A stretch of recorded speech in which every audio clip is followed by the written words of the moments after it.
mind you, come invest here.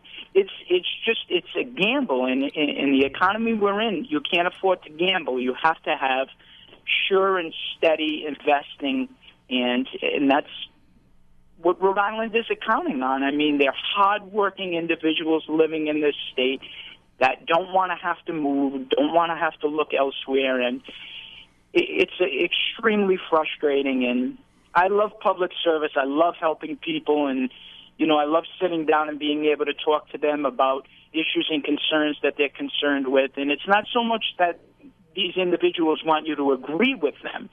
They just want somebody to listen. And it's been a really long time for some of these individuals that they've had that type of conversation. And, it's disturbing because public service and being a legislator, that's the foundation. It should be about listening. God gave us 2 ears and 1 mouth. There's a reason for it. Well, someone smarter than me once said public service is supposed to be for people who want to help lives, not get one. The timing of this stadium proposal couldn't be more ironic. We're entering into the budget season. The governor has submitted a budget.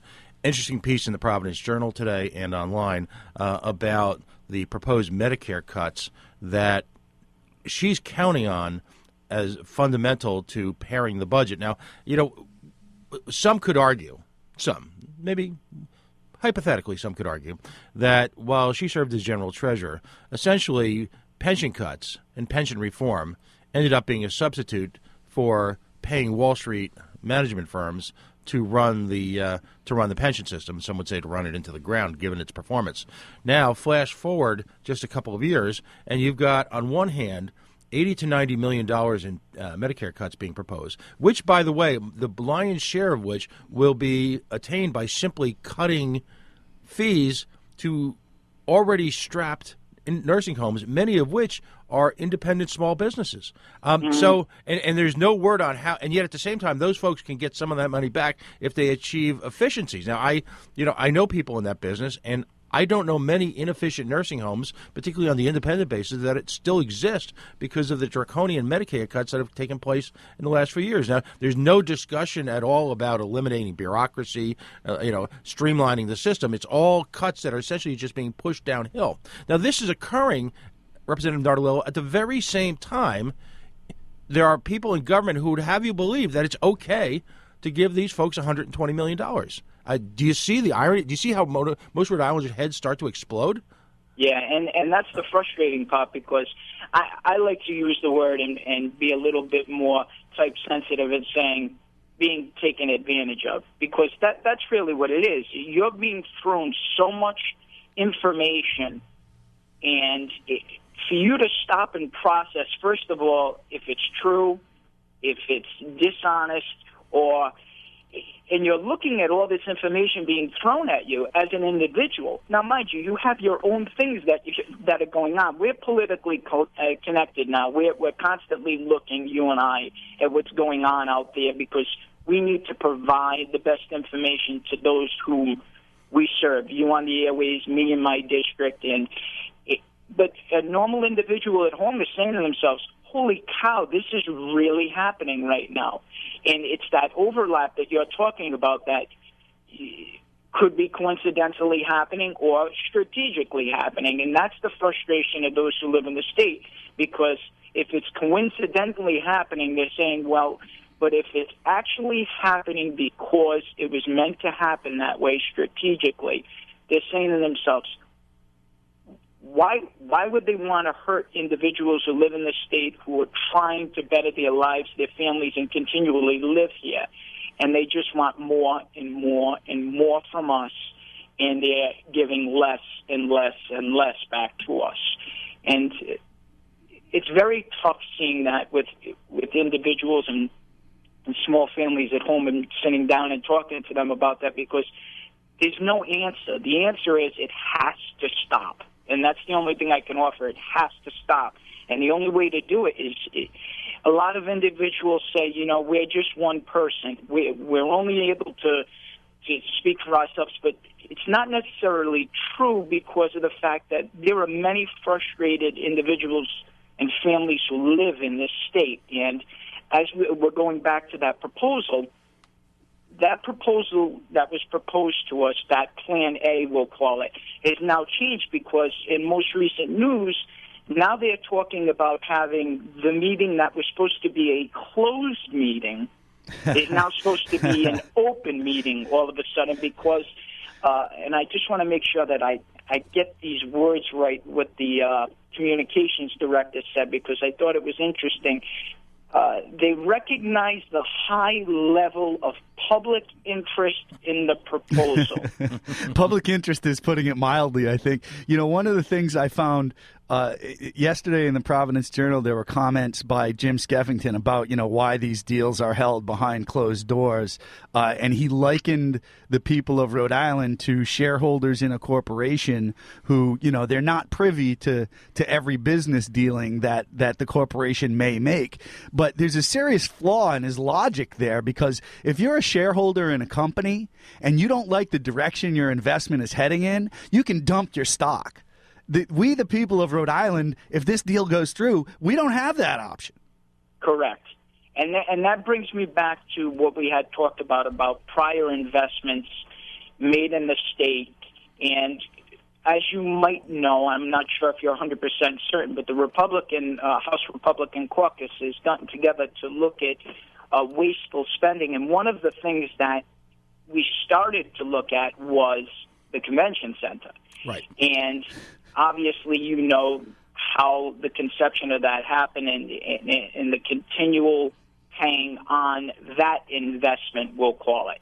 And we're not seeing much from that area either. So it's that type of investing in.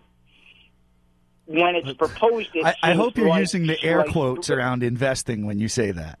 Yeah, I know, and I use that word because anything that's proposed to us is told to us is we're investing in Rhode Island's future, and that's the word they keep using is investing, and it's actually not an investment if you don't see anything coming out of it. If you don't see any revenue, cash flow, relief to those who live in Rhode Island, then it's not really investing. You're actually just taking the money and really just setting it on fire is really what it is, because you're not seeing anything from it. And, you know, we have looked into the wasteful spending and possible better ways that the convention center and the dunk and the vets could all be providing better, marketing and ways of producing revenue. Right. But it is a very frustrating situation. As you said, the word, using it loosely, investing, because it's not.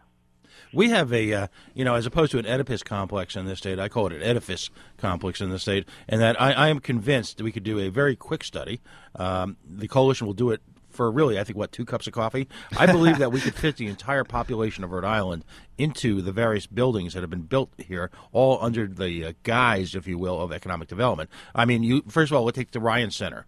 Again, the same consulting group that's being used to give us economic prognostications, if you will, overstated that. All right, that's an underutilized facility.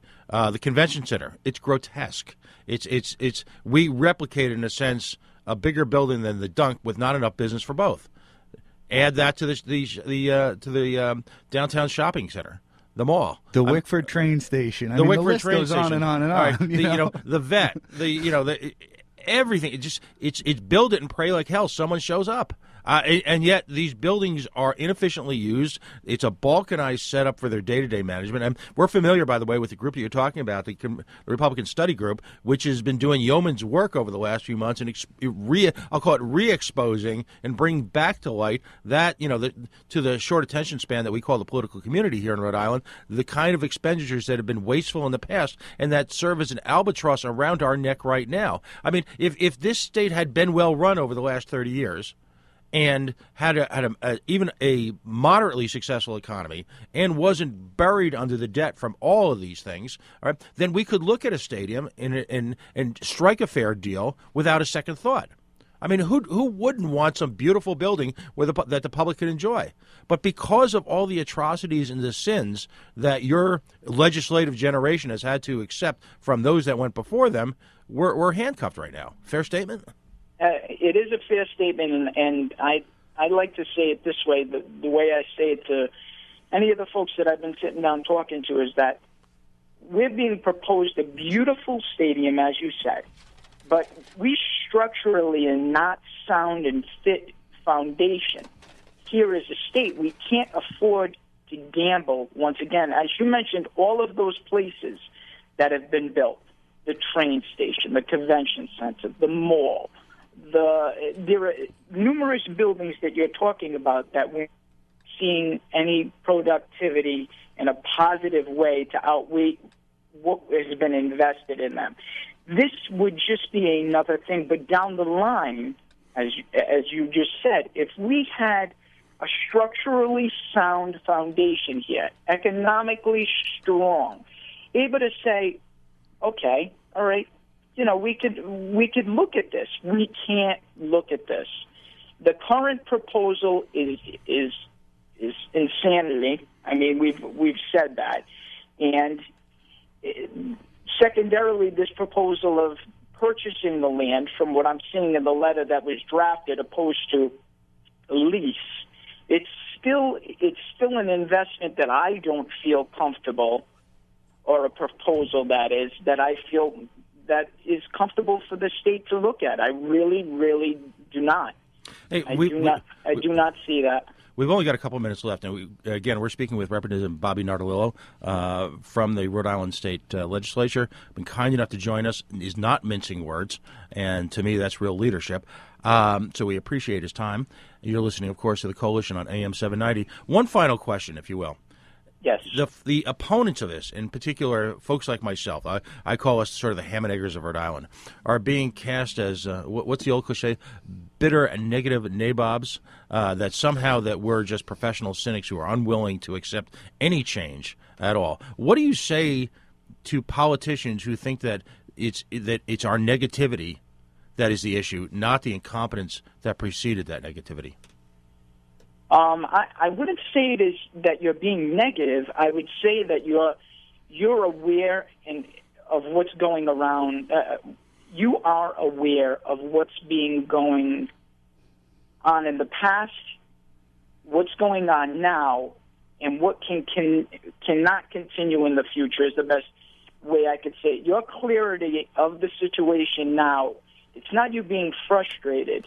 It's you being conscious of the fact you do not, as an individual, a taxpayer, and a Rhode Islander, do not want to be taken advantage of anymore by poor investing, poor proposals put in front of us that are going to weaken our state, not strengthen our future, is the best way that I can say it, because I don't see myself, there's nothing really positive that I had to say about this proposal. It doesn't make me negative. It just makes me the fact that I'm completely frustrated for myself, my family, for those I serve, and their families, that things like this are being proposed, and they think that they're going to continually happen because they had been in the past. What you allow will continue. So we're going to be challenged by these things up until